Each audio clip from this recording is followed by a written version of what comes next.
Vou fazer aqui um brevíssimo apanhado da obra de teatro e de crônica dela, que também são menos conhecidos, né? E, enfim, espero que isso possa dar início a algum tipo de discussão, né? Se há uma disputa que mexe com os nervos entre os leitores de Hilda Ilst, é saber se ela é mais poeta ou mais prosadora. Uma espécie de fla-flu que há entre os adeptos de Hilda, né? Ou, de outra maneira, se foi mais longe literariamente na poesia ou na prosa de ficção. Por outro lado, pouca atenção tem sido dada até agora, mesmo pelos mais fiéis seguidores, aos textos que produziu em dois outros gêneros, aparentemente mais frutos de ocasião de sua escrita do que de engajamento sistemático e consequente. Falo, naturalmente, do teatro da crônica. Em relação à crônica, o desinteresse parece até mais compreensível. Hilda se limitou a escrever para um único jornal de circulação apenas regional durante um período bem determinado, de 1992 a 1995. A publicação em livro desse material apenas aconteceu, e ainda parcialmente, em 1998, por iniciativa da editora Nanquim, de São Paulo. O conjunto delas só foi editado, isso foi uma antologia, né? O conjunto delas só foi editado pela Globo em 2007. A rigor, a sua circulação ampla é, portanto, muito recente. Tem aí 2007 a 7 anos, 6 anos. No que toca ao teatro, parte da história é semelhante. As suas 8 peças também foram escritas num período bem determinado, mais precisamente de 67 a 69. À exceção da única peça mais conhecida, o Verdugo, todo o material ficou inédito em livro até 2000, quando foram lançadas 4 das peças pela editora Nanquim, pela mesma editora Nanquim que lançou as crônicas, né? A edição do conjunto integral das peças, novamente, apenas se deu na edição da Globo em 2008, porque a Nanquim, na verdade, só editou 4 peças das 8. Né? Assim, os volumes de crônica e do teatro foram os 2 últimos da coleção que dirigi, não por desinteresse pelos gêneros, ao contrário do que apressadamente se possa imaginar, mas justamente porque, como a venda dos direitos à Globo foram feitos apenas após as edições recentes da Nanquim, não se julgou adequado lançar logo os livros e prejudicar as vendas da outra editora que acabara de investir nas obras. Houve já gente que fez conclusões de que, na verdade, havia desinteresse pelo teatro, a prova do desinteresse é que saiu por último. A verdade é que tinha sido, a Hilda vendeu a obra logo depois que ela tinha vendido para a edição da Nanquim. E aí, eu mesmo, independente de qualquer acordo entre as editoras, que eu acho que depois acabou sendo formalizado, eu achei que eu não deveria jamais lançar os livros que ela tinha acabado de vender para outra editora. Eu não ia liquidar a outra editora, porque a distribuição da Globo e da Nanquim não são comparáveis. Né? Enfim, há diferenças, contudo, nas circunstâncias da produção ilstiana nesses 2 gêneros. Né? O teatro de Hilda foi escrito num período em que justamente o teatro, mais que qualquer outro gênero, catalisava a intervenção cultural e literária da época. Assim, pode-se pensar que a dramaturgia da Hilda poderia mais facilmente ter se tornado conhecida por um público mais amplo e ainda ter sido muito mais montada e debatida do que realmente foi. Nada mais diverso do que se dá com a crônica, cujo lugar cultural, tanto no jornal como no cenário literário brasileiro, sempre foi secundário. Mesmo Rubem Braga, o mais celebrado dos cronistas brasileiros do século XX, de quem tive a sorte de organizar um livro ainda em vida do autor, ressentia-se dessa situação de relativo desdém pelo gênero, mesmo que em geral o negasse. Além disso, há um dado bem curioso e importante. O Rubem Braga eu entrevistei em vida, foi o meu primeiro livro, na verdade, foi sobre o Rubem Braga, e ele tinha esse ressentimento evidente, embora ele tentasse negar, né? Pelo fato de que a crônica nunca entrava dentro da história literária. Né? Além disso, há um dado bem curioso e importante a ser anotado aqui. Conquanto o teatro propriamente dito de Hilda Ilst esteja quase esquecido, a dramaturgia sobre a sua obra em prosa não teatral cresce sistematicamente. Por exemplo, pelas adaptações que têm sido feitas, interpretadas ou dirigidas com talento por Donizete Mazonas, que está aqui, né, cujo nome vejo com muita alegria entre os participantes desse congresso. Enfim, a julgar pela volúpia com que jovens dramaturgos têm se lançado sobre a sua prosa, O número dessas adaptações promete crescer muito mais. É como se o teatro de Hilda apenas alcançasse o seu ponto de realização na prosa, e como se o que produziu diretamente como teatro não chegasse lá. Para entender esse fenômeno do apelo teatral de seus textos de ficção, e, portanto, não escritos originariamente para teatro, é preciso mergulhar na leitura deles e então perceber o quanto o seu processo de composição mais nuclear, a saber, o fluxo de consciência, recebe um tratamento marcadamente dramático que tem menos a ver com uma personagem em si mesmada, cujos pensamentos vão se construindo ou improvisando mentalmente, do que com uma geração contínua de personagens que se desdobram em um confronto contínuo. Além disso, tais confrontos de personagens proliferantes se dão no âmbito de cenários econômicos e sistemáticos, quase abstratos, o que os afasta bastante da representação realista. Já comentei esse aspecto dramático da literatura de Hilda em outros textos, mas melhor do que eu fiz, né, procurou evidenciá-lo a tese de doutoramento de Sônia Porceno, né, que foi colega da Luísa, né, que está aqui, ainda inédita em livro, mas passível de ser acessada online na biblioteca da Unicamp. A tese, convincentemente, demonstra a existência em Fluxo Floema, o Caderno Rosa de Lori Lamb e em outros textos de ficção, do forte movimento dialógico do fluxo, sustentado por personagens antagônicos e cenários compostos de recintos confinados, mas invariavelmente com escapes estreitos para cima e para baixo. A tese da Sônia, ela descreve, né, a partir de uma coisa que eu tinha uma pista que eu achava que isso podia ser desdobrado em cenários dramáticos, né, e ela faz isso sistematicamente e compõe as cenas todas de muitos dos livros da Hilda, né? Ou seja, a dramaturgia de Hilda tem se alimentado de sua prosa de ficção, mas a sua dramaturgia propriamente dita, como disse antes, permanece num limbo tão obscuro como o das suas crônicas. Proponho-me aqui a fazer um breve passeio por esses dois gêneros e esboçar o que neles funciona mais ou menos. Então, em relação ao teatro, inicialmente, a Hilda compôs 8 peças entre 67 e 69. Como disse, trata-se de um período no qual o teatro, em especial o teatro universitário, adquire extraordinária importância, tanto por sua significação nacional de resistência contra a ditadura militar, como pela vigorosa consonância com as manifestações políticas, artísticas e contraculturais que ganham corpo em todo o movimento ocidental. Nesse mesmíssimo período de escrita de Hilda, surge a então chamada Nova Dramaturgia,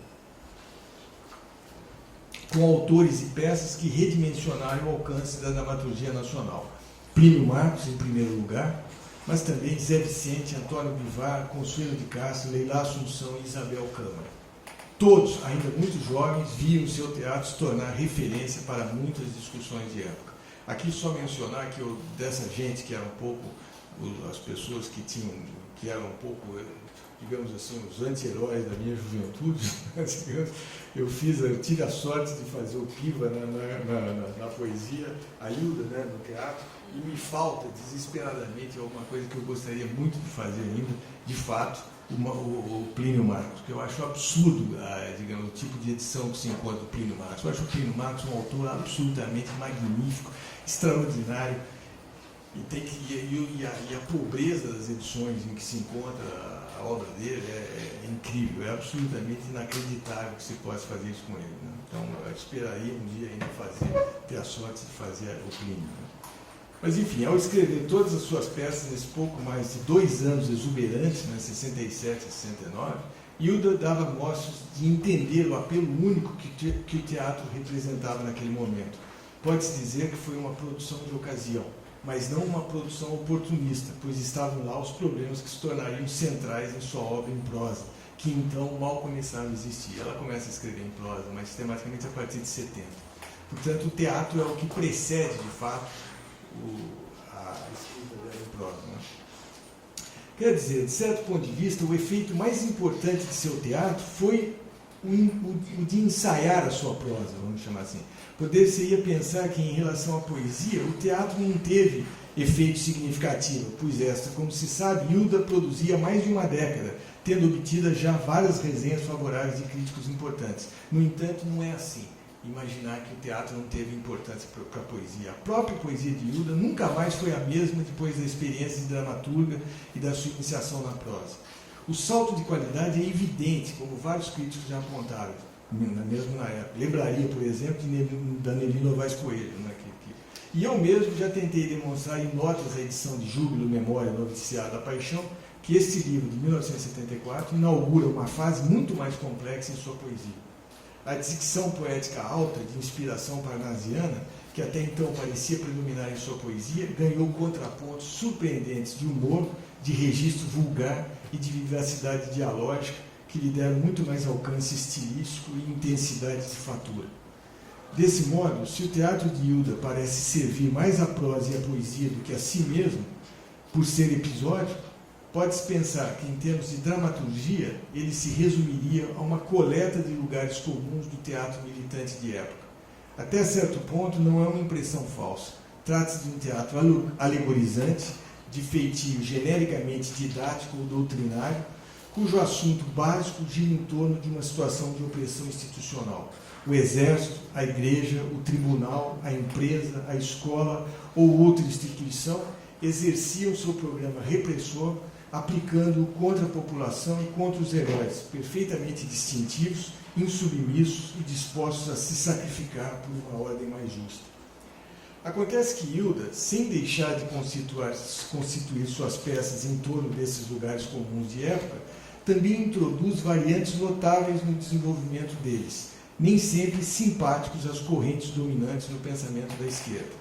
A começar pelo fato, e isso talvez explique em parte o abandono da Hilda, digamos assim, no conjunto dos estudos universitários da época. A começar pelo fato de que a instituição autoritária, tematizada por Hilda, é especialmente vigilante contra os mais talentosos e estranhos, isto é, personagens que se caracterizam menos como representantes de uma comunidade do que como seres de exceção, ou seja, muito diversos da gente igual a nós, para usar os termos aristotélicos. São estes seres de exceção os que mais recebem a admiração da jovem teatróloga, e não o homem comum ou a coletividade em geral. Isso não torna melhor ou mais aguda a simbologia que lança a mão nas peças, mas diversifica o uso que ela faz de uma simbologia que ela mesma já reconhece como inexoravelmente gasta, sem contudo abdicar dela. É o termo da Hilda mesmo. Dou um exemplo bem recorrente em todas as peças. Insiste numa imagem dos protagonistas como seres com asas. O termo é com asas, né, da Hilda. Isso aparece em muitas peças. Elas significam o óbvio, apontam um sujeito inconformado, criativo, único, disposto à vida e à cabeça livres, que acaba pagando o preço de sê-lo em meio à autoridade repressora de um lado e a gente comum, que reproduz embaixo o anódino institucional de cima. De modo geral, entretanto, é possível dizer que Hilda submeteu os lugares comuns da época à sua própria maneira de encará-los, fazendo com que a aporia e a contradição ocupassem o lugar central de todas as suas peças. Evidentemente, esses pontos de desequilíbrio dos estereótipos é o que mais me interessa ressaltar aqui, para, quem sabe, entusiasmar outros leitores para retirá-las do vazio, esse desequilíbrio, talvez, né? E para retirar as peças do vazio interpretativo em que se encontram. Então, vou fazer aqui aquilo que eu prometi, ou seja, uma passagem por essas peças, todas elas bastante desconhecidas. Na verdade, uma só delas foi montada e teve algum tipo de repercussão dentro da área, né? No caso de A Empresa, também chamada de A Possessa, de 1967, a nota justiana mais interessante não é, como se poderia esperar, a denúncia da repressão institucional sobre os jovens, mas o alerta sobre a possibilidade terrível de que justamente os jovens mais criativos possam ser cooptados ou ter a sua imaginação capturada a serviço do processo repressivo. Quando a personagem América inventa Eta e Zeta, supondo demonstrar a fecundidade da sua imaginação e, portanto, a sua diferença em relação aos padrões anódinos da instituição, o que ela acaba involuntariamente fazendo é prover a instituição repressora de recursos muito mais eficazes do que ela dispunha até então. Essa peça é bem estranha, é muito estranha, quer dizer, uma peça basicamente de uma repressão dentro da escola, em que a personagem mais inteligente e criativa, justamente a América, inventa uma engenhoca que ela supõe que vai romper com a estrutura anônima da escola. E nesse momento é que verdadeiramente ela entrega praticamente à instituição a forma mais criativa e terrível, digamos, de repressão. Revela-se aqui um tema que sempre esteve no coração da obra da Hilda, a existência de uma condição destrutiva no cerne da mais genuína criação, a qual tanto se abate sobre o seu Criador, quanto se mostra impotente diante da sua manipulação autoritária. Essa contradição entre invenção e liberdade é o que há de melhor na peça, e nisso Hilda se aproxima curiosamente de um autor como George Orwell, cujo 1984, por exemplo, sugeria que nenhuma ação repressora de desintegração da vontade pessoal atingia o seu grau máximo antes da colaboração de um intelectual criativo. Vocês se lembram do 1984? Não preciso falar sobre isso, né? Quer dizer, só a destruição verdadeiramente da personalidade, digamos assim, daqueles que começam a ensaiar algum tipo de, digamos, de salto libertário, só se faz mesmo com a intervenção do intelectual, né? Em O Rato no Muro, do mesmo ano, outra peça da Hilda, né, a melhor nota justiana, ou seja, aquela que desafina o estereótipo adotado, está na imagem baixa do rato, para caracterizar o único ser que, tendo agilidade para subir no muro, capacitava-se para ver além dos processos edificantes da reeducação social e cívica. Outra vez, o que se põe fora da estreiteza institucional é marcado por algum estigma, aqui acentuado por um clima neogótico, é estranha essa peça, penetrado por lembranças vagas, interditos, mal entendidos, conversas exasperadamente cifradas. O efeito geral é de desarranjo assombrado que vai se instalando em meio a uma situação de histeria coletiva. E, de fato, a única personagem que não é nem de longe, digamos, exaltada é um rato que consegue subir por cima do muro e ver o que está acontecendo do outro lado. Mas nós estamos sempre do lado de cá. O Visitante, de 1968, é a peça mais distinta, ou terceira peça, né, aí de 68, é a peça mais distinta do conjunto dramático produzido por Hilda. Para um leitor familiarizado com a sua obra, é fácil reconhecer que ela contém o núcleo narrativo da segunda parte da novela Tu Não Te Moves de Ti, que apenas será publicada 12 anos depois. Na peça, Hilda compõe um núcleo familiar que nada tem de prosaico. Ao contrário, evoca lembranças de alguma fantasia literária imemorial com vagos elementos de paganismo popular. Parece celebrar a alegria e a força generativa da vida, mas acaba também por pressagiar o engano, a traição e a dor que parecem residir inalienáveis no fundo de toda relação amorosa. Além da vinculação mais direta com a prosa posterior de Hilda Ilse, a peça se distingue do conjunto teatral pelo seu viés erótico e intimista, distante, portanto, da situação de repressão institucional constante no restante do seu teatro. No entanto, a peça está igualmente distante de uma situação pacificada. A cena idílica inicial logo se revela como fonte de suspeitas, acusações e situações torturadas. O seu andamento, centrado num triângulo amoroso composto de mãe, filha e genro, todos percebem já do que eu estou falando, né? Pensando aí, por exemplo, no Tu Não Te Moves, né? Ele efetua uma via tortuosa que arruína a ideia de confiança entre os que se amam. É uma peça, digamos, de natureza bem lírica, vamos dizer assim, muito evocativa, né? Que tem muito pouco de ação e muito pouco de interesse imediatamente dramático, né? Mas que justamente já para os leitores tem muito interesse justamente pela relação que ela tem com essas outras, com esse tema, digamos, desse triângulo amoroso que depois aparece em várias obras, né? O Alto da Barca de Camiri, também de 68, os anos são absolutamente emblemáticos, né?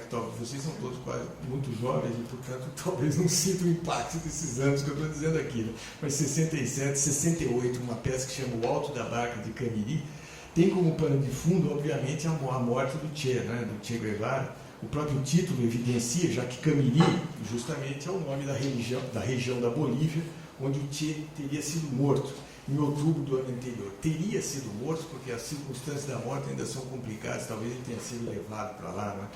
Mas possivelmente foi ali, né?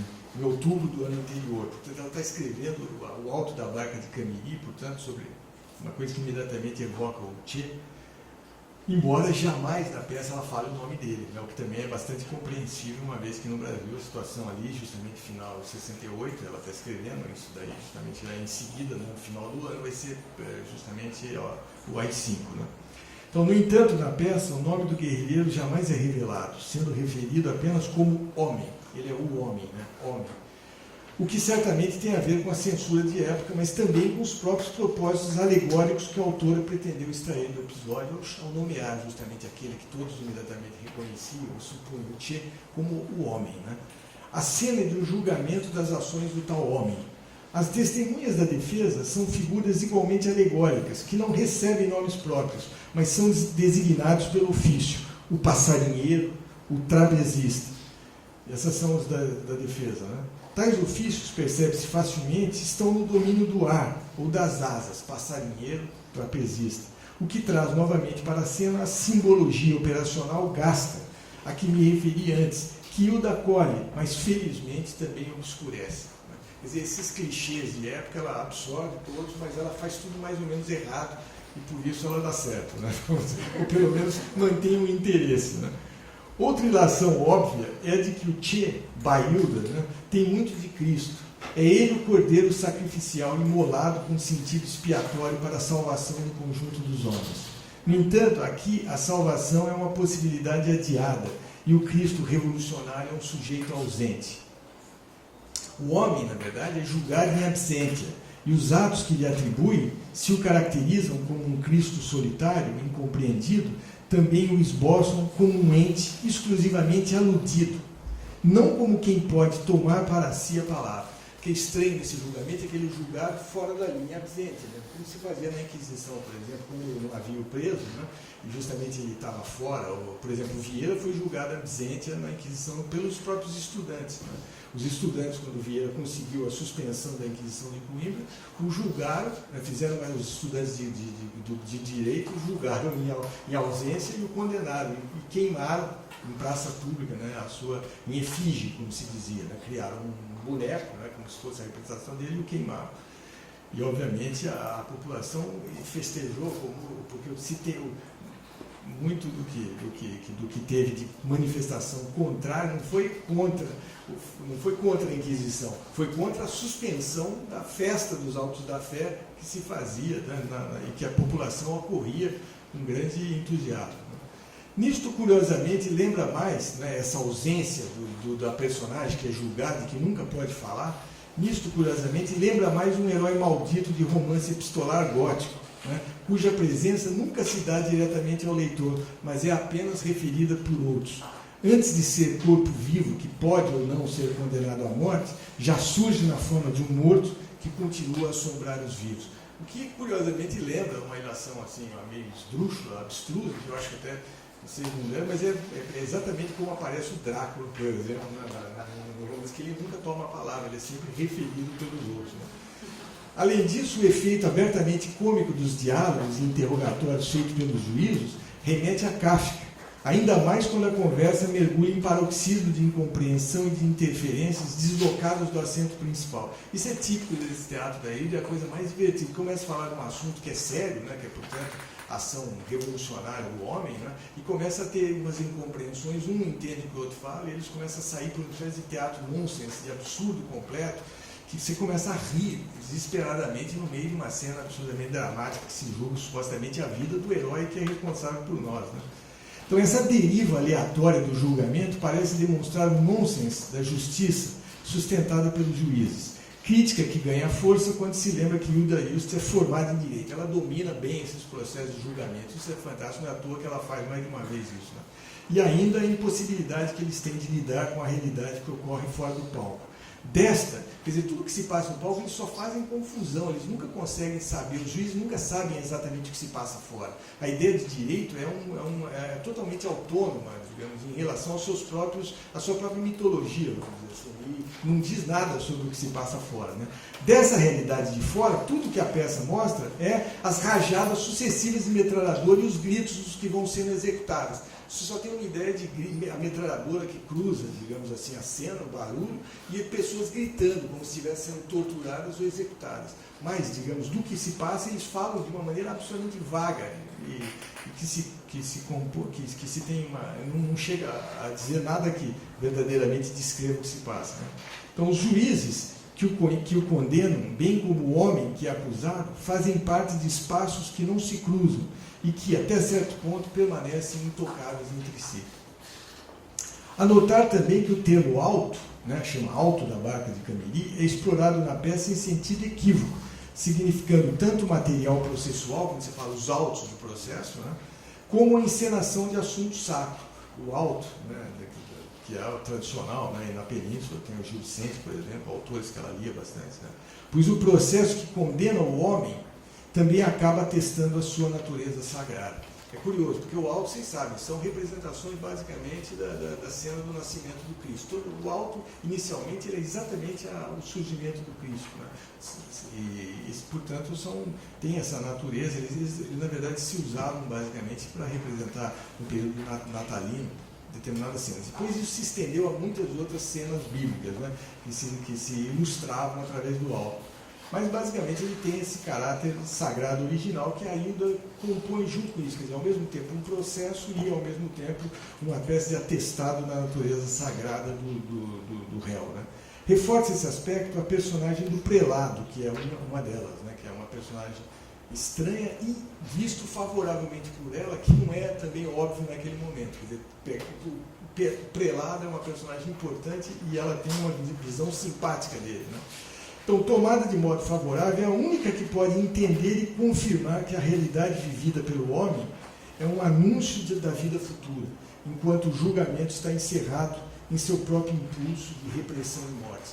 Quer dizer, aquele cenário que de fato se dá à vista a nós, ele está totalmente, digamos, destinado a... Ele só existe enquanto processo que se autoalimenta da repressão e que necessariamente desemboca na morte. Né? Enquanto o que está fora, sim, isso que está sendo julgado e ali condenado pode ser um anúncio da vida futura, como um sacramento mesmo de uma vida futura, que se sacramenta como expiação daquele que é condenado à morte. Né? Embora não é certo que morra uma vez que ele está fora da cena. Então, As Aves da Noite, ainda de 68, segue de perto a peça anterior no sentido de dramatizar um episódio real da morte de um herói, entendido como mártir da liberdade. Desta vez, a ação é inspirada nos eventos protagonizados, isso também não fica claro na peça, mas é evidente, né? Mais ou menos para quem acompanha ali, né? Não se fala o nome, né? Mas é inspirada nos eventos protagonizados pelo padre Maximilian Kolbe, morto em 1941 no campo nazista de Auschwitz, ao se apresentar voluntariamente para ocupar o lugar de outro prisioneiro sorteado para morrer de fome, como punição por uma suposta fuga ocorrida no campo. Em 1971, a Igreja Católica beatificou o padre Kolbe. Em 1982, foi canonizado pelo Papa João Paulo II e, desde então, costuma ser designado como santo protetor de presos políticos, jornalistas e outras profissões ligadas à liberdade de expressão. Né? Maximilian Kolbe. Hilda Ilst está particularmente interessada em considerar o herói posto em situações extremas, nas quais dá testemunha de uma convicção moral e religiosa inabalável e explicável, quando nada no mundo oferece qualquer fiança para a verdade da crença, mas, ao contrário, parece dar testemunha de seu completo vazio.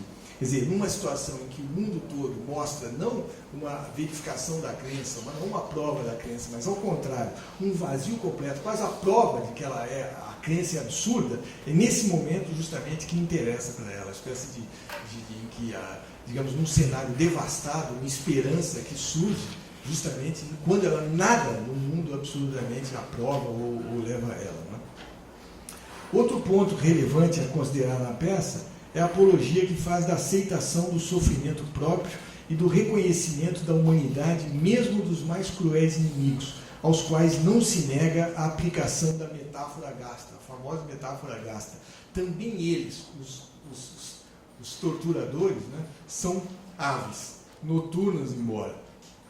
Contra essa ideia de compaixão sem limites, de aceitação da humanidade, mesmo em sua face mais aparentemente desumana, Hilda opõe não a razão ou a justiça, mas o rancor autodestrutivo dos que se debatem inutilmente contra a fragilidade da vida e o horror habitual do destino. Quer dizer, essa contradição é bem estranha e vale a pena examinar. Né? Quer dizer, o que a Hilda aparentemente fala favoravelmente é essa ideia mesmo de uma compaixão que não encontra limite. Não é? Nada, digamos, está fora desse universo da compaixão. Ela se coloca tudo, inclusive para o mais cruel dos homens. Né? E de uma aceitação da humanidade na sua face mais absolutamente cruel e terrível. Né? O que lembra um pouco, para mim, o cinema do Abel Ferrara, que é pouco conhecido no Brasil, mas que tem isso, né? Exatamente a figura heróica é sempre a mais degradada. Né? O filme mais importante dele é aquele chamado The Bad Lieutenant, né? O Vício Frenético, que foi depois refeito pelo Herzog, né? Mas que na versão dele eu acho muito mais radical. Né? Quer dizer, ele é viciado, ele é estuprador, ele é abusivo, ele é terrível, ele é completamente corrupto, né? E ele que é dado, de certa forma, via santa. Né? Quer dizer, essa ideia, isso está presente na Hilda. E o que se opõe a isso? Digamos que deveria ser uma coisa, digamos, uma visão mais racional, digamos, da organização civil da vida, né? Quer dizer, que se opõe a esses seres absolutamente cruéis, né? Na verdade, são... o que se opõe, na verdade, a isso, né? Não é a razão nem a justiça, mas essa espécie de rancor autodestrutivo daqueles que se debatem inutilmente, eu chamei aqui, contra a fragilidade da vida ou o horror habitual do destino. Quer dizer, aqueles que lutam contra isso, que lutam contra essa existência, digamos, que é cruel na sua percepção, esses, na verdade, em geral, são consumidos pela autodestruição e pelo rancor. Quer dizer, na encenação de confrontos de atitudes entre os prisioneiros face à morte, tudo se passa na prisão, né? A admiração de Hilda Ilst vai para os que voluntariamente escolhem o fim que lhes é dado, de tal modo que nessa escolha da morte e da não violência reside paradoxalmente toda a experiência humana de sobreviver à barbárie. Não são os que se opõem diretamente aos carrascos, mas são justamente aqueles que aceitam aquilo que de pior, digamos, lhes é dado. Né? Pode-se dizer que a posição de Hilda é próxima da de Gandhi, popularizado por movimentos contraculturais dos anos 60, estou dizendo um certo gandhismo popular, porque ela está escrevendo num momento desse pacifismo hippie, vamos dizer assim, tem um certo hippismo aqui, não é estranho a Hilda, não é? Nunca me aproximei da Hilda sem ter nela alguma ideia assim, vagamente hippie, né? Tem uma coisa qualquer, tem um sessentismo nela que era bem difícil de negar, né? Essa coisa contracultural estava bem presente nela, na casa, em todo lugar, na roupa, né?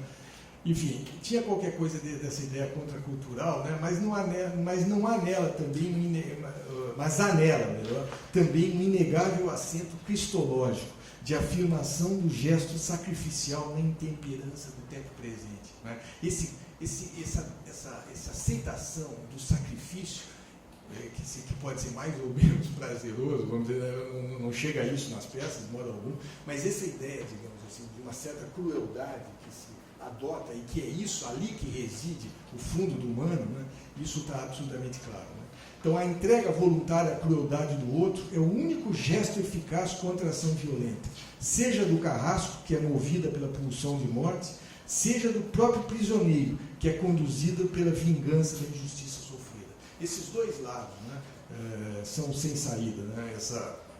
O carrasco que busca esse castigo, que no fundo não leva a coisa alguma, a não ser a morte, e de outro lado aquele o prisioneiro que quer se vingar, que tem esse também tem como horizonte estreito, digamos assim, ao próprio lugar, a morte, e não há nada além dele. A esperança, de fato, apenas reside naquele que admite completamente a crueldade que sofre. Né? A posição que Hilda Ilse parece defender é a que nada no futuro poderá resgatar teleologicamente o crime que se comete no presente. Essa ideia, digamos, rompe basicamente isso, quer dizer, toda a ideia, digamos, da crueldade, das ações que podem ter uma remissão no futuro. Isso está abolido na peça. Qualquer tipo de ação, digamos assim, que vá contra o que é a crença ou o bem, agora, digamos, é aquilo que condena ao afastamento desse bem, definitivamente. Né? Não há teleologia remissiva ou que resgate, digamos, o crime cometido agora. Nenhum mundo novo, nobre e justo aguarda ao fim do pesadelo. O mundo é este, tal como imperfeitamente existe, e a nobreza, quando houver, há de ser manifesta já, nas piores circunstâncias e condição do real. A outra peça que eu falaria é o Novo Sistema, né? A última das peças de 1968. Novamente chamou o Novo Sistema. Novamente traz à cena as alegorias do autoritarismo, igualmente presentes nas demais peças, com uma variante: é a ciência que agora fornece o paradigma da ação institucional repressiva. Né? Naquela primeira peça, vocês podem achar que é parecido, naquela primeira era mais o talento de uma aluna extraordinária. Né? Aqui é a ciência mesmo, como organização. Né? A peça é uma ficção futurista, à maneira de 1984, ou Admirável Mundo Novo, com a particularidade de que nela a física se torna a fonte subsidiária do direito e, portanto, de legitimação científica do poder tirânico. O doublethink orwelliano se torna na peça uma espécie de mote didatizante. Cada gesto autoritário introduz o mantra da ciência positiva. Isso é fantástico na peça, que cada vez que tem um tipo de determinação autoritária, tem um mantra que ela fala: estude física. Estude física. Né? Esse é o mote da repressão. Né? Foi, de certa forma, que eu não consigo evitar dizer, enquanto eu estava justamente preparando parte disso, você tinha me convocado, foi exatamente durante o processo das eleições, né? Mas foi o mesmo mantra que me veio à cabeça quando, durante a campanha justamente do primeiro turno para a presidência, né, teve aquele artigo absolutamente infame, escrito justamente, para mim, um artigo de inspiração losiana. Eu não sei como as pessoas não falaram mais disso, publicado por um engenheiro da Unicamp, que na verdade fez medicina como suposto físico, né? Que foi publicado na Folha, na Opinião Debates, diagnosticando, por exemplo, que a Marina Silva, que era negra, não era, ele dizia que era portadora de desordem neural e defeito de percepção. Isso se escreveu absolutamente e claramente na Folha. Quer dizer, essa ideia, e é novamente a física que vem lá e dizer que, digamos assim, medicalizar a política, determinar quem é que pode ou não pode ser candidato. Né? É uma situação que absolutamente está ajustada a essa peça, a Novo Sistema, né? Em que a questão de estudar a física é o que determina os direitos da pessoa no âmbito da sociedade. De qualquer maneira, o mais interessante a apontar na peça de Hilda é que emergem nela dois elementos importantes de dissonância dos clichês típicos dessa compreensão da ciência como novo totalitarismo. O primeiro diz respeito ao fato de que os maiores talentos não estão necessariamente a serviço do bem. Antes, são lugares em que o bem e o mal se encontram como potência, e cujo ato não se pode conhecer de antemão. Esse é o primeiro ponto que ela destoa, quer dizer, os que são os mais inteligentes, os melhores, desse ponto de vista, os mais dotados, não são necessariamente aqueles que vão se dirigir ao bem.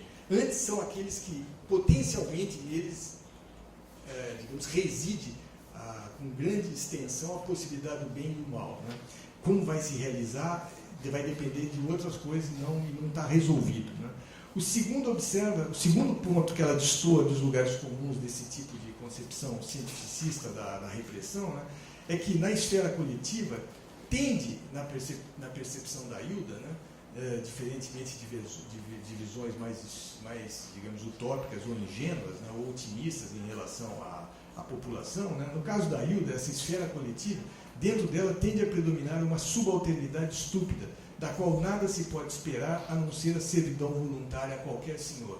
Quer dizer, todas as pessoas têm uma enorme disposição para se colocar a serviço. E quando aparece algum senhor, isso alivia enormemente o trabalho de todos. Todos logo se posicionam e falam: é uma alegria imensa, digamos assim, haver algum tirano que possa ocupar o lugar. Né? Ou seja, em termos políticos, a julgar pela peça de Hilda Hilst, a vontade coletiva é sempre menos decisiva do que a escolha individual, não partilhada, mas definitivamente significativa, porque torna existente no presente a potência de humanidade que reside no indivíduo.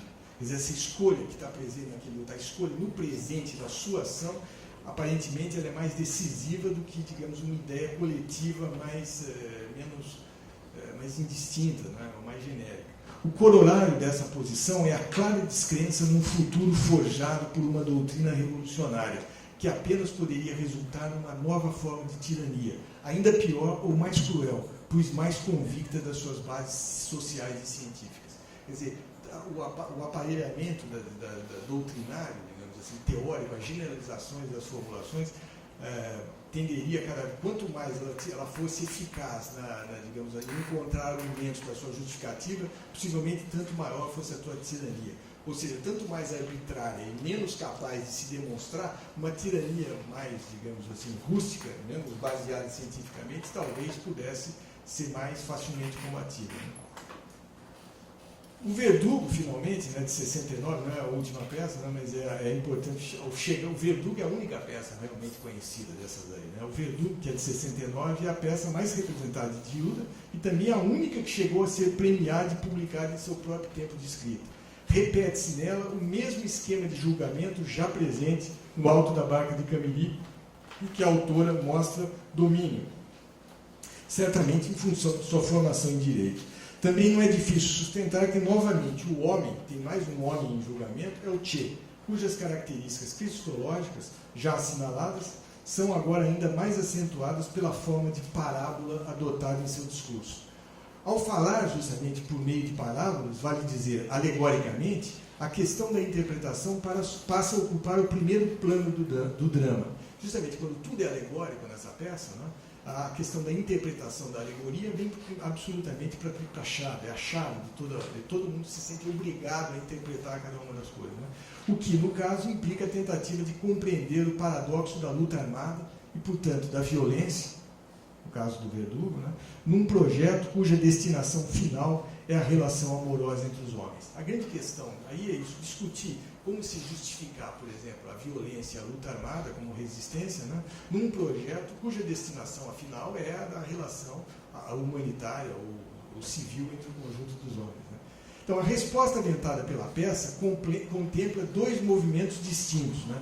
Um primeiro deixa clara a venalidade das pessoas, as quais não hesitam em sacrificar o homem que fala por elas, o homem justamente que luta por elas, ou em nome de um futuro para elas, em troca de dinheiro e vantagens imediatas. A primeira coisa é a disposição de todos, quando começa a aparecer dinheiro em troca de, digamos assim, de acusar o homem, todos se dispõem a isso. Né?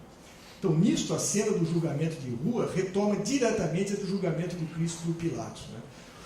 Isso é bem evidente, ele ocupa o lugar ali quando Cristo e a população toda se volta contra o Cristo. Né?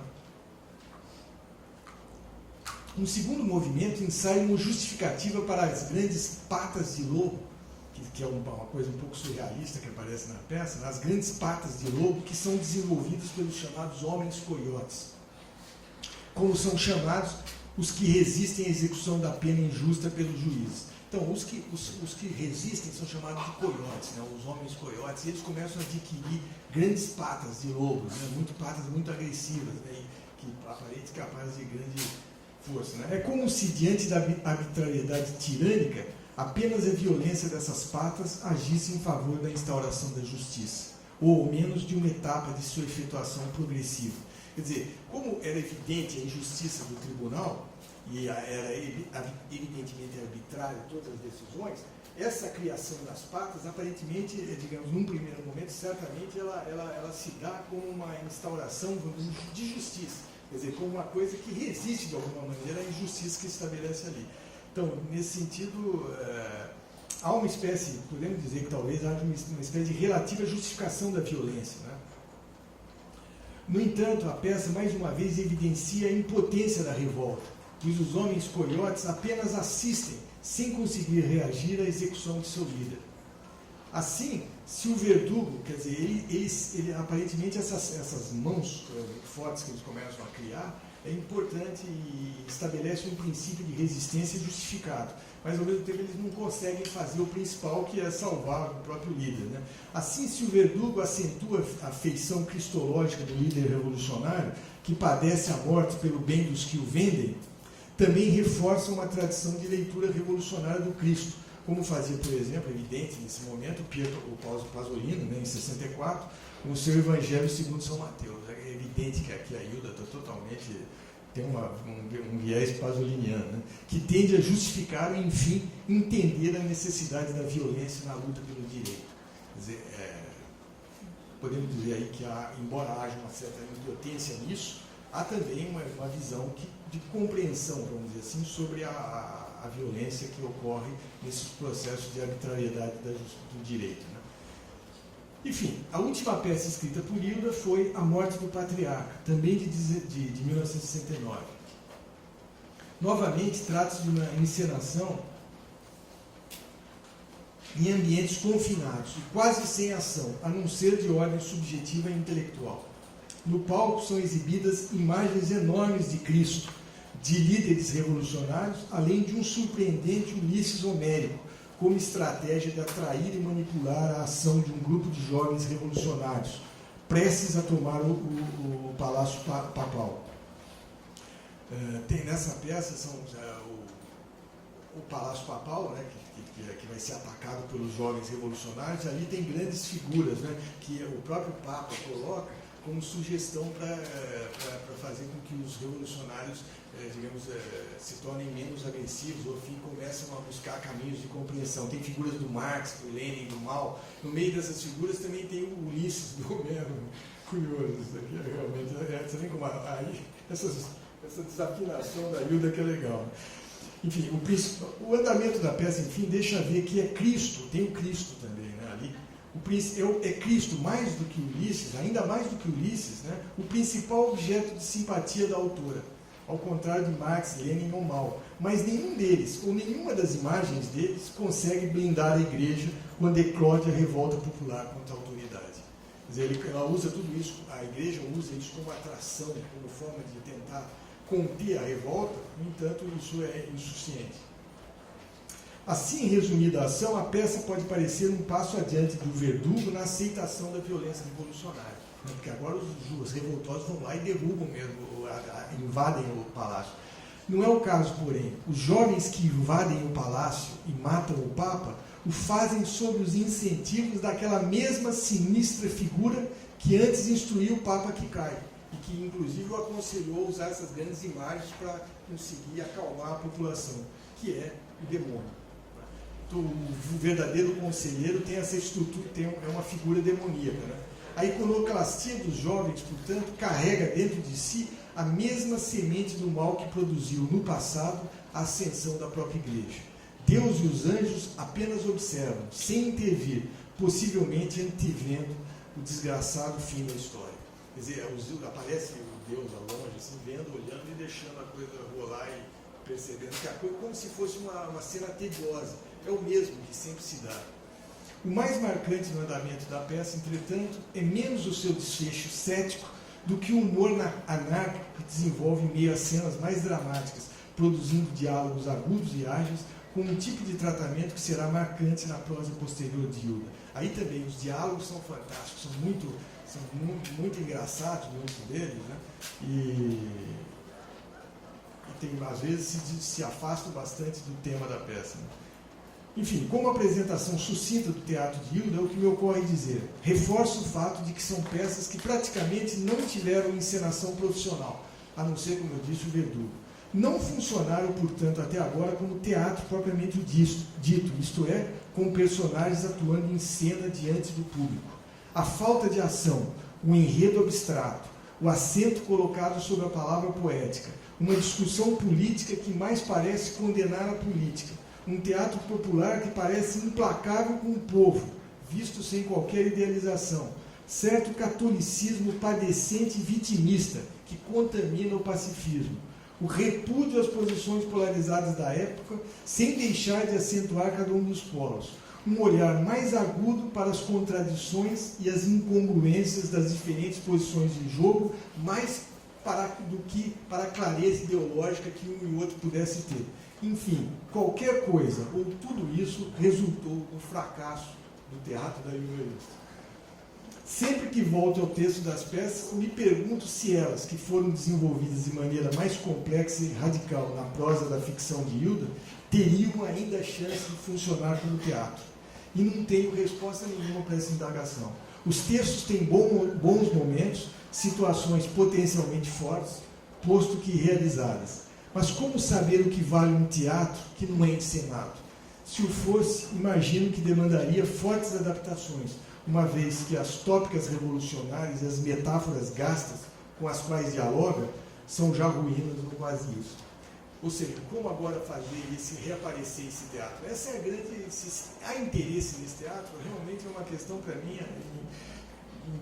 e justamente os lugares comuns com que ela conversa, que para nós estava dado naquele momento, são completamente distintos do que seriam os lugares comuns de hoje. Portanto, eu não sei como isso poderia funcionar. Né? Talvez, mas funcionar como uma referência histórica, eu acho absolutamente inútil e totalmente contrário ao processo, digamos, de composição da Hilda. Né? Enfim, como contraponto ao que ficou dito, tentemos então ensaiar uma vista, ensaiar uma espécie de vista sinótica da produção da Hilda Hilst na crônica jornalística, agora passando para o segundo ponto, né? De modo a ter em vista os seus principais caracteres. Né? Vamos agora então dar uma passada rápida pela crônica, né? Que também é a segunda coisa muito pouco conhecida da Hilda. Né? Enfim, quando já tinha completado 60 anos, Hilda Hilst aceitou o convite para escrever uma coluna de crônicas para o recém-criado Caderno C do jornal diário Correio Popular de Campinas, e o fez regularmente entre 30 de novembro de 92 e 16 de julho de 1995. A sua coluna, que tinha como título apenas o nome da autora, começou a ser publicada às segunda-feiras, assim permanecendo até 20 de setembro de 1993.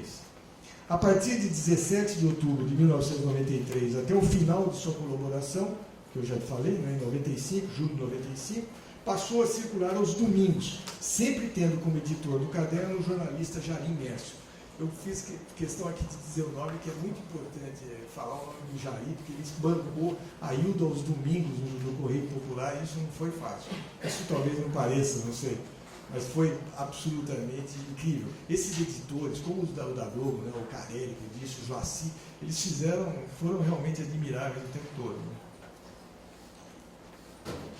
Às segundas ou aos domingos, a crônica de Hilda não passava desapercebida aos leitores do jornal, quase exclusivamente locais. Para alguns, como eu mesmo, suponho que se tratava de razão suficiente para comprar o jornal. Para outros, era motivo para os mais veementes protestos contra sua linguagem desbocada, a que não faltava o calão. Para muitos, era a chance de rir dos destrampelhamentos de uma velha louca. Certo é que não havia meio de frear a liberdade da imaginação de Hilda Hilst pelo chamado à responsabilidade do senso comum. Lembro-me, isso é um termo importante também, né? A responsabilidade, aparecia muito nas cartas dos leitores, que mais falavam, como é possível que se deixasse alguém, não havia responsabilidade na publicação, essa é uma coisa. Lembro-me exemplarmente de uma crônica sua, a qual, edificante nos seus próprios termos, animava velhinhas a se empenhar na prática do sexo oral, já que a falta de dentes, garantia cronista, ajudava o trabalho de sopro. O tom metódico e didático do texto era hilariante. Deixava evidente que Hilda Hilst era um humorista completa, no sentido pirandeliano do termo, isto é, alguém que não apenas sabe fazer entender o contrário do que diz, no sentido do humor ou da ironia banal, né, mas que suspende as certezas do que diz e do que insinua, voltando-se contra si mesmo e produzindo aporia e paradoxo. Isso me parece absolutamente justo, aqui a referência ao Pirandello, né? Que ela era humorista propriamente no sentido, e não se lê a Hilda, se não se consegue entender a Hilda se não se tiver o sentido de que ela é um humorista, no núcleo da produção dela. Né? Esse mesmo exemplo da velha gulosa, né, que ela descreve ali, serve para mostrar que para a Hilda nada era estranho ao humor, mesmo o tema mais difícil, se não doloroso, das misérias da velhice, que era talvez o mais constante do conjunto das crônicas. Né? O velho tema, a tópica clássica da senectude, né, era talvez o mais constante dos temas dela. Esse é apenas um exemplo, entre tantos outros, hilariantes e igualmente duros, que Hilda mandou ao jornal. Alguém ainda terá de falar com muita seriedade da Hilda Hilst humorista, e quando fizer isto, será nas crônicas que encontrará alguns de seus melhores argumentos, mesmo que não estejam esses exemplos exclusivamente nelas, porque, como eu disse, estão no conjunto da obra. Né? Esse humorismo também aparece nessas peças, e é também estranho esse humor no meio de situações muito estranhas, situações de morte, de tortura e de tudo mais. Né?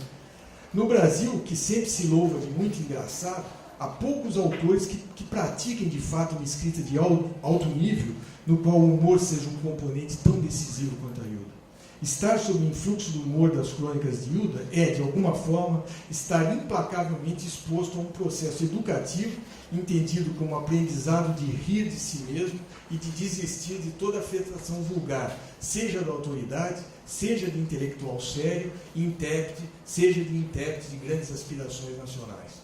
O melhor jeito de se livrar do pior da sua ironia era aprender que não há sentido elevado possível que imediatamente não traga o contraponto de uma baixeza. A humanidade não está em nenhum desses dois pontos, sem que venha junto o outro. Ler aquelas crônicas da primeira metade dos anos 90, especialmente no que diz respeito à sua indignação contra a roubalheira generalizada do governo e a insensibilidade venal dos políticos, é ainda tão amargamente divertido como no tempo em que as escreveu. Quase digo que o que ela diz, diferentemente do teatro, a crônica, se vocês forem ler hoje, vocês vão rir igualzinho vocês riram naquele momento, embora a situação, digamos, os governantes, os nomes sejam diferentes. Né? Ela está em pleno governo Collor, sobretudo. Né? Quase digo que o que ela disse antes, apenas agora se revela em toda a sua densidade e mau cheiro. Mas não era profecia, não, longe disso. O que hoje se passa é apenas continuidade cabal do mesmo merdel de quinto mundo, como ela chamava. Quinto mundo. Né? O Brasil sem vergonha de Collor e PC Farias, dos anões do orçamento, todos temas dela, né? dos anões do orçamento, das famigeradas sobras de campanha, da chacina da Candelária, da impunidade generalizada, da arrogância boçal dos ricos, que são sempre novos ricos, da parvoíce do plebiscito da monarquia, das negociatas do FMI, do roubo da Previdência, da secular indústria da seca, da prostituição infantil, da privatização cavilosa, de tudo isso, Hilda Hilst falava e ria, brava, e ainda estaria a esbravejar, rindo, pois novos e impensáveis descalabros públicos lhe cairiam nas linhas afiadas, como ainda se apresentam a nós todos os dias. Já estou ouvindo Hilda gritar da sala enquanto vai vendo e ouvindo as notícias no rádio e na televisão. Me traga o meu pinico de estanho que eu vou vomitar. E depois, agora é tarde, negão, já vomitei. É passar os olhos pelas crônicas de Hilda Hilst para reconhecer que o Brasil é um desastre persistente, fruto do que ela chamaria de pornocracia, ou o reino da pornografia inata. A justa indignação, entretanto, nunca implicou em perda de humor, mas, ao contrário, deu-lhe um mar de metáforas escabrosas. Talvez por isso as crônicas ensaiem diversas possibilidades de criação no gênero, concebido primordialmente no âmbito do jornal. Refiro algumas delas. Em certas crônicas, algumas possibilidades de desenvolvimento da crônica, né? Em certas crônicas, Hilda justamente tematiza a expectativa usual de que o texto se efetue como um comentário otimista das notícias recentes, com destaque para os casos que pudessem atrair simpatia humana. Isso é uma coisa que os leitores reclamavam muito dela, que ela nunca comentava nenhum caso, digamos, o que acontecia, um tipo qualquer de boa vontade, de benevolência, de simpatia. Né? Eu aqui usei simpatia humana, né, que é um termo aqui que eu estou vagamente me referindo ao Shakespeare, né? Essa ideia dessa respiração, né, de que isso é que se cobrava nela, nessa falta de capacidade de ver com boa vontade. Né? O roteiro lhe parece cínico e desonesto demais, num tempo quase sem esperança à vista, além de ser patente a sua falta de sintonia pessoal com o ar conformista dos anos 90. Isso a obrigava a inventar saídas novas para a sua crônica, fora dos parâmetros de uma escrita coerente e agradável, como ela chamava, né? Ironicamente, obviamente. Entre as saídas que ensaiou está de misturar comentários e notícias recentes com poemas e textos de sua própria autoria, escritos e publicados em outros tempos, mas muito possivelmente desconhecidos do leitor usual do jornal. Isso é a coisa que ela fazia assim, pegava uma notícia qualquer e contrapunha com um poema que ela tinha escrito em outro tempo. Né? Digamos que nesses casos ela usava as crônicas basicamente como esforço de divulgação de sua obra poética. Pessoalmente, não me parece que essas sejam as soluções mais bem resolvidas nas crônicas. essa ideia. Ela usa muito a crônica como propaganda da própria poesia. Olha, isso aqui é meu livro tal, que estava no livro, mas ninguém leu, né, negão? Isso aqui é uma velha história. Os poemas, em geral, surgem, para mim, né, eu estou fazendo uma leitura que vocês podem discordar, obviamente, né? Então, para mim, esses poemas, em geral, surgem descolados do restante da crônica, sobretudo por exigir um tipo de concentração ou estratégia de leitura muito diversa daquela que orienta o início referencial da crônica. Não dá certo porque ela quer fazer um comentário muito elevado de um registro, de um comentário que ela vinha fazendo na crônica que estava no outro. O confronto das duas coisas leva a uma leitura ou superficial da poesia, vamos dizer assim, ou então uma espécie de leitura alegórica da crônica que não dá certo, eu acho. Outra estratégia justiana para a crônica é a criação de fábulas com moralidade invertida, à maneira dos poemas hilariantes reunidos em bufônicas. Né? São uma espécie de lugares comuns ao inverso, na linha do Oscar Wilde, por exemplo, que ela faz brilhantemente, né? Que misturavam a última lambança pública com historietas nonsense. Há crônicas ainda que simulam uma espécie de entrega ao fluxo de lembranças momentâneas e aos desvios mais inesperados do andamento argumentativo, o que produz uma impressão de imediatismo e de improviso total, como uma conversa que rompe, de repente, sem fim, sem começo, ali mesmo, no meio das páginas do jornal. Isso também ela fazia o tempo todo e era típico dela. Ela simplesmente saía no meio de um assunto, falando de outro, e não chegava a coisa alguma, né? Era só uma coisa divertida. Ela entrava por um assunto simplesmente com um puro improviso ali, né?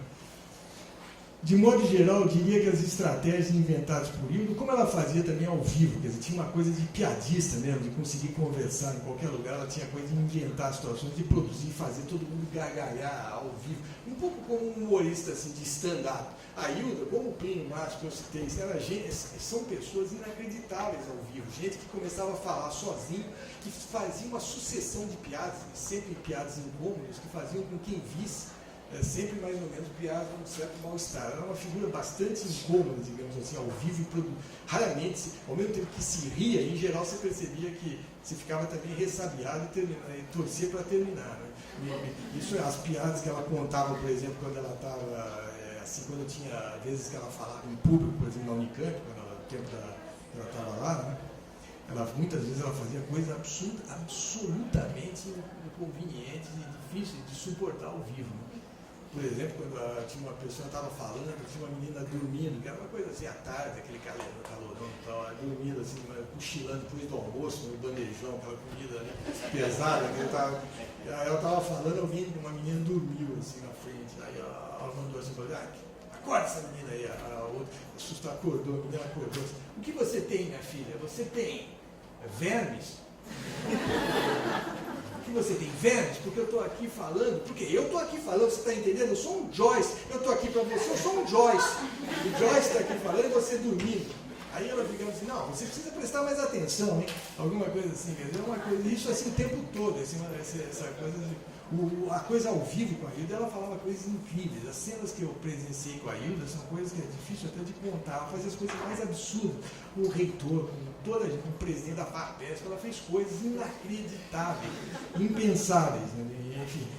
E com todos que aparecessem lá, ela, devo dizer aqui, para vocês também ficarem talvez com uma visão menos idílica dela, ela era especialmente cruel com as mulheres, né? Mais cruel com as mulheres, só era com as crianças, que isso ela era absolutamente cruel. Eu chamava as crianças de crianças, né? E ela realmente não queria.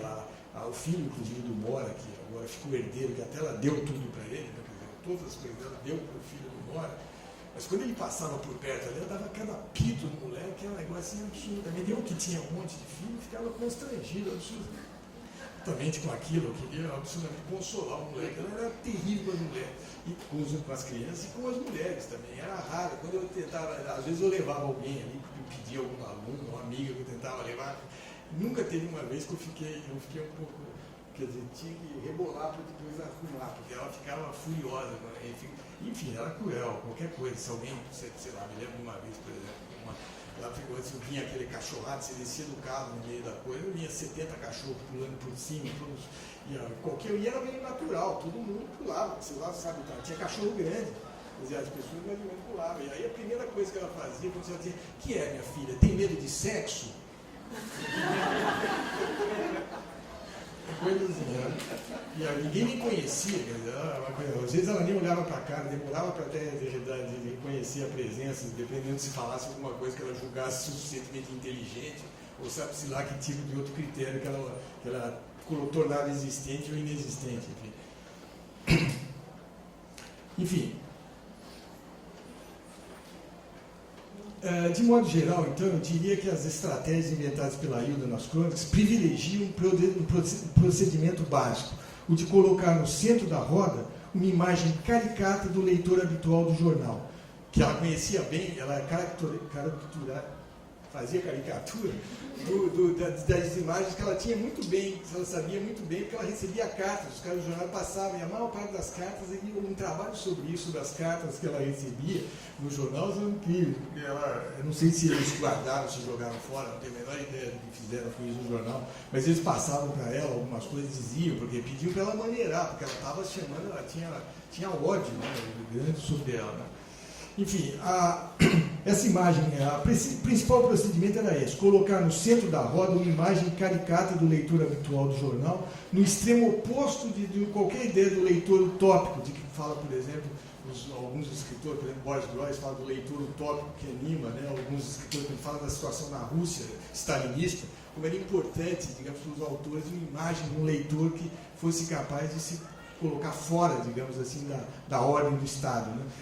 O leitor da Hilda, absolutamente ao contrário, né? ela tornava caricatura esse leitor habitual, né? Que estava no oposto, né? E que leria sempre a obra exatamente ao contrário do que ela pretendia significar. Hilda propõe leitores de sua crônica como velhos casais desanimados, saturados da própria companhia esvaziada, senhoras falsamente pudicas que simulam inocência escandalizada e a acusam de nojenta ao editor do jornal.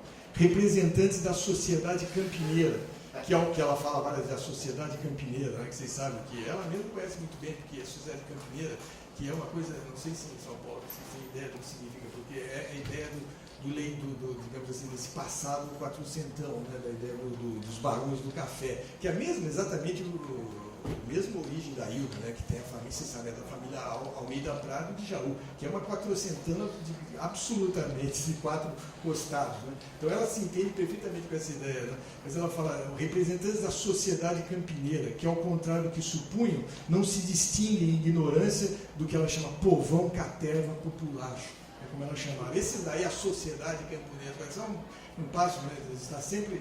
não tem distinção nenhuma em relação ao povão, caterva, populacho, que eram os termos que ela falava. Gente basicamente desesperada, como ela tratava, que sem saber o que fazer do deserto da própria vida, aposta no alinhamento de si como moralidade e no cultivo da boçalidade como trunfo da convivência. Está claro que esse leitor caricato tampouco compra livros, a não ser para fingir para o vizinho igualmente atoleimado a inteligência que não tem.